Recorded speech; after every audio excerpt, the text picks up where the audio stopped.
it's me again, Angelica. Ito po yung favorite verse ko sa lahat talaga, sa Bible talaga.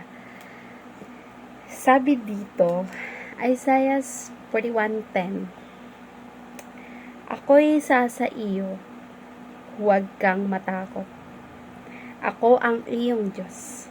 Hindi ka dapat mangamba. Palalakasin kita at tutulungan, iingatan at ililigtas. 'Di ba? Hindi ko ito yung verse na super nakapagpaiyak sa akin. Oh my God. Ganito pala ako kamahal ni God.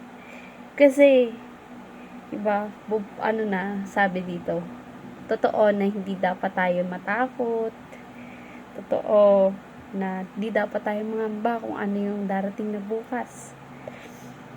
Lagi siya ang magbibigay lakas, tutulungan, iingatan, at ililigtas niya tayo palagi. Basta magkakaroon tayo ng tiwala sa Kanya palagi. Diba? Amen. Thank you so much for watching. God bless.